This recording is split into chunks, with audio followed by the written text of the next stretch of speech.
para informarles que al recibir la iniciativa de reforma hacendaria enviada por el presidente, con una gran preocupación y atendiendo la responsabilidad de senador de un estado fronterizo como es Chihuahua, observé la iniciativa de reforma a la tasa del IVA en las fronteras, en donde la iniciativa presenta un cambio del 11 al 16%, con lo cual se hace la homologación para las fronteras y algunos puntos como Baja California Sur de el impuesto al consumidor.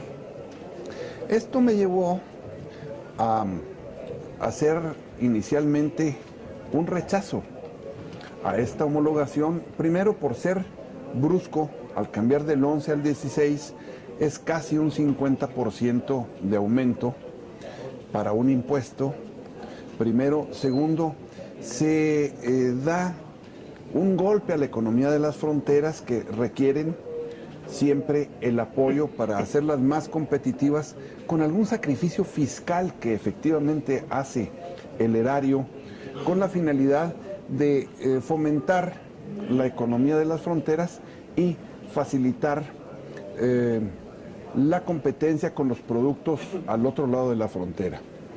Haciendo el estudio de esto, encontré algo que hay que informarlo y dejarlo en claro para mis compañeros diputados que tienen en este momento la iniciativa en estudio. Encontré que la homologación con la que no estoy de acuerdo ya está hecha. Ya está hecha la homologación de facto.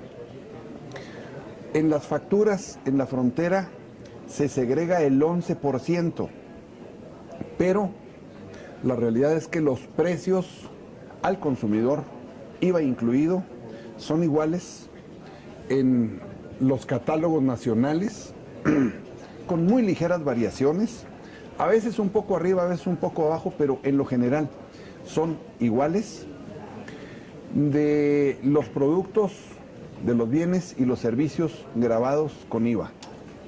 ¿Esto qué significa?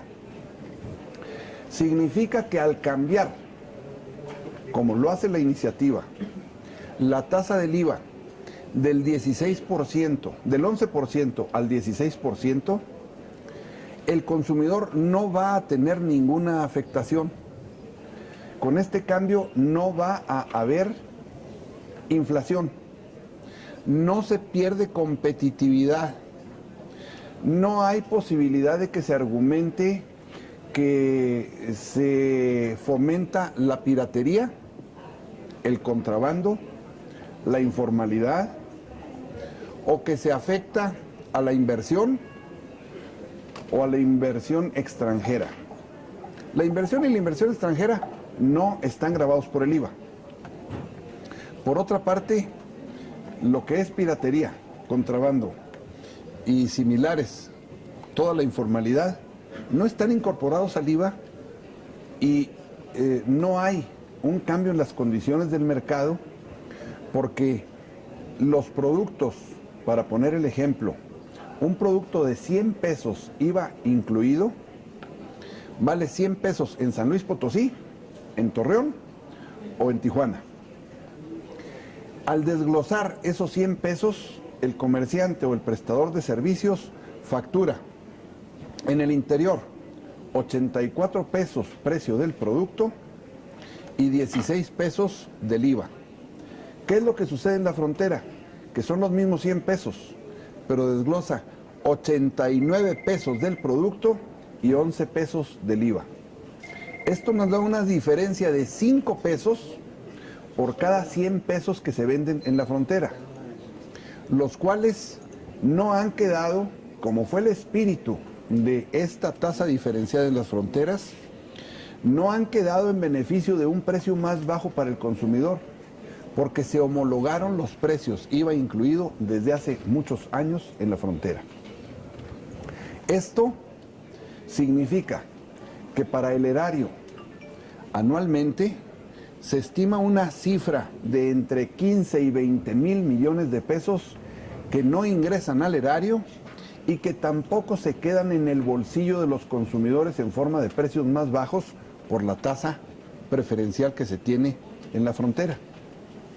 Esto significa que cadenas nacionales, intermediarios, comerciantes, prestadores de servicios están teniendo un sobremargen o una utilidad extraordinaria sobre la base de aprovechar una prestación que se dio para el consumidor y que de alguna manera y por las circunstancias más variadas y que pueden tener muchas explicaciones, quedaron no en el bolsillo del consumidor, sino en las tesorerías de las grandes empresas. En esto estoy hablando de empresas de bebidas, de alimentos que causan IVA, de negocios de servicio, empresas de telefonía, en donde les pongo el caso, hay un solo catálogo para la venta de celulares, computadoras y equipo electrónico para todo el país. El teléfono de 7,000 pesos cuesta los mismos 7,000 pesos en el interior que en la frontera. La diferencia es que el que vende ese teléfono lo vende más caro allá porque tiene menos impuesto que enterarle al fisco por las ventas que hace allá.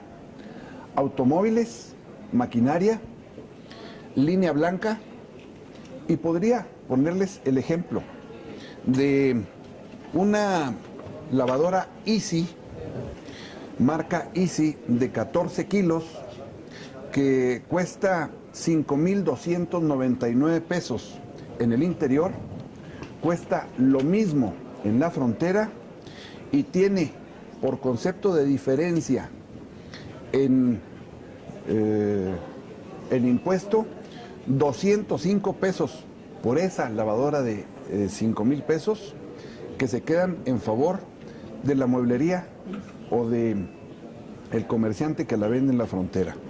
Esto pues significa que a lo largo de más de 20 años que tiene este diferencial de tarifas en la frontera, ha habido una pérdida para el erario, sin que sea un beneficio para el habitante de la frontera, de cientos de miles de millones de pesos.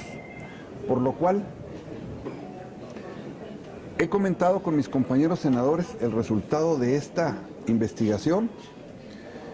Lo estaré comentando con mis compañeros diputados para que quede claro que aunque en política lo que parece es, en cuestiones fiscales, lo que parece no necesariamente es.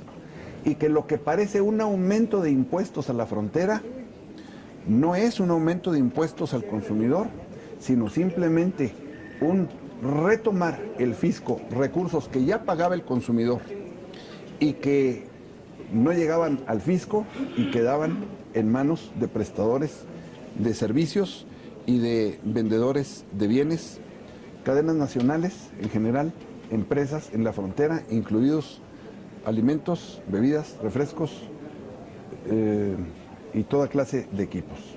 Es esto pues una nota que me parece viene a dar un cariz diferente a un aspecto de la reforma hacendaria que es altamente cuestionado, inclusive con el comentario de algunos organismos fronterizos de que se va a provocar desempleo, de que se va a perder competitividad, y esto de ninguna manera va a ocurrir. El artículo que está en los catálogos nacionales a un precio seguirá al mismo precio. Lo único es que de los 100 pesos, los 11 pesos que se iban al impuesto pagado, recabado por el vendedor, ahora enterará 16 pesos, como debiera haber sido desde hace muchos años, porque el espíritu de esta reforma fue para el consumidor, el cual nunca lo recibió. Senador, entonces esto quiere decir que esos recursos se los quedaba de alguna manera el distribuidor, primero. Segundo, así es. ¿Por qué no en su momento, si esto se originó para beneficiar al consumidor. ¿Por qué no se detectó en su momento y se protestó en su momento para detener a los distribuidores, a las grandes compañías o pequeñas compañías? Sí, mire, creo que puede tener una explicación aritmética, operativa, procedimental. Recordarán ustedes que el IVA originalmente era el precio del producto más IVA.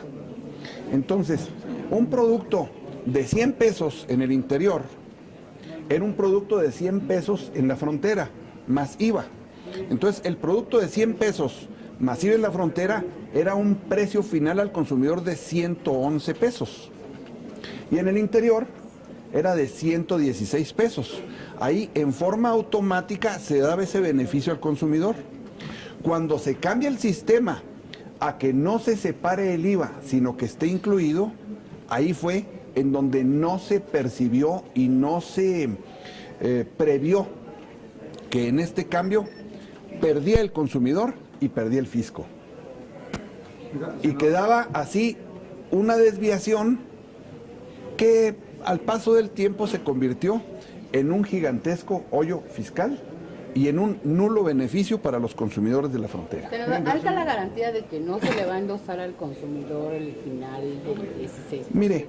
Mire, tan seguro estoy de eso, como que los catálogos nacionales, las listas de precios de las grandes empresas distribuidoras son comunes, y le puedo decir, una cerveza de esas grandes de 2 litros cuesta 22 pesos en la frontera y cuesta 22 pesos en el resto de plazas del país. No hay, pues, ¿por qué? Al cambiar el IVA a 16%, le cambian a 23 o a 24 pesos en la frontera, puesto que tienen precios nacionales. Senador, ¿y desde cuándo estaba esto? Esto tiene muchos años. O sea, ¿de qué administraciones estamos hablando? ¿Quién les dio esa manga ancha? Yo creo que esto se agudizó en los últimos 10 años. En los últimos 10 años más o menos, estimo yo, a reserva de que se haga una investigación más precisa. Sí me parece que esto es materia para que haga una investigación tanto el Servicio de Administración Tributaria como la Procuraduría Federal del Consumidor, como la Secretaría de Economía. Pero eso es para que se investigue a ver qué fue lo que sucedió. ¿Y de cuánto fue lo Y a ver si hubiera alguna responsabilidad para alguien. Pero, mientras tanto, me parece que hay que cortar por lo sano, y la iniciativa lo que hace es cortar por lo sano y acabar con una desviación en la que no se está buscando con la iniciativa culpables.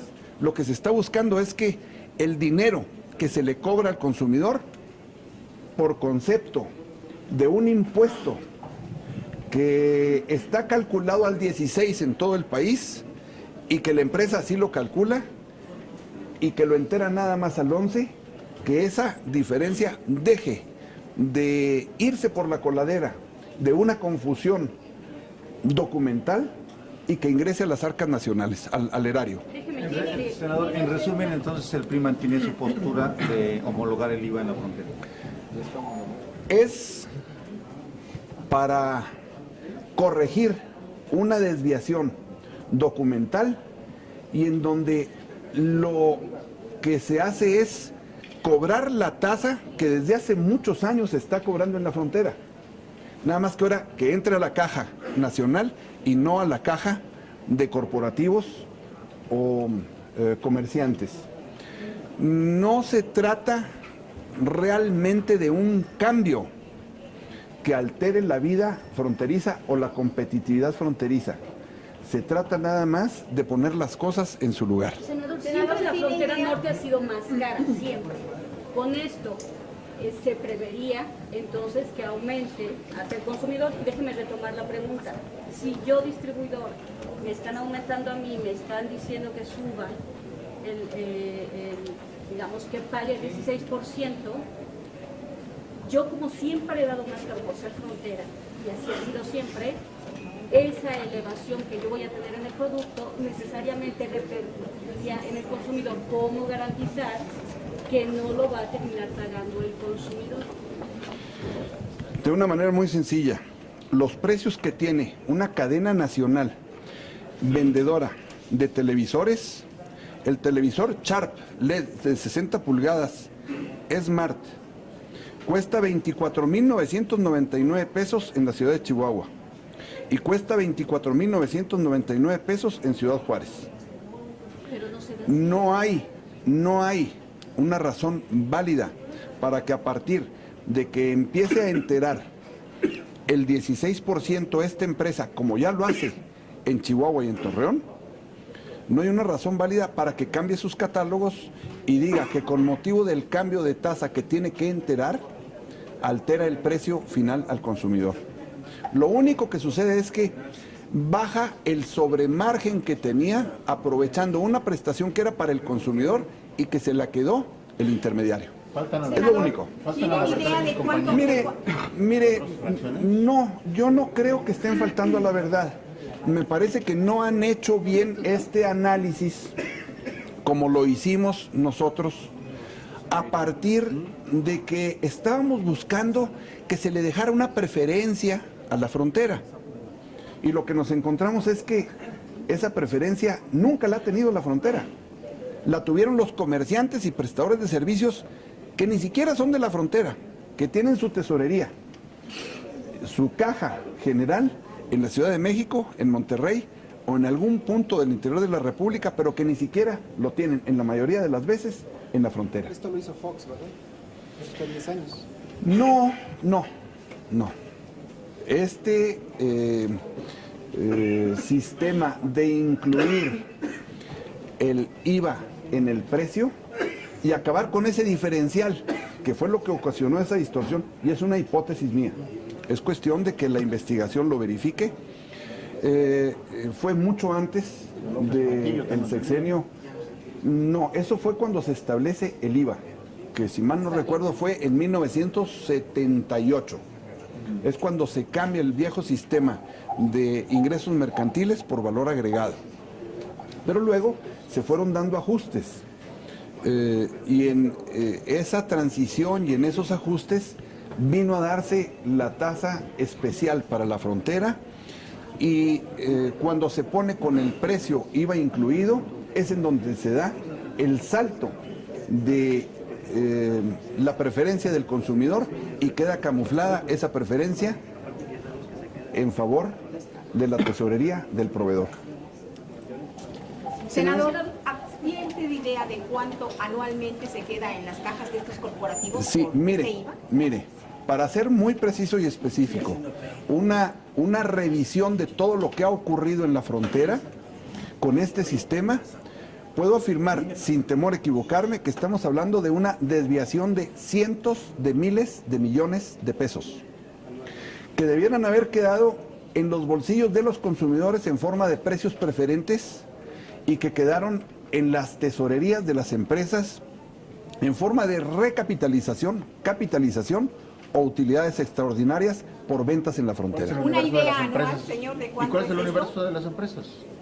Una idea de Todas las que venden en la frontera. ¿Cuántas? ¿Cómo cuántas? por eso más o menos una idea para Son Los números miles son de muy empresas, son miles de empresas y obviamente todas las empresas nacionales que tienen ventas en la frontera, refrescos, cervezas, electrónicos, supermercados, centros comerciales, están en esto, pero lo aclaro, lo aclaro.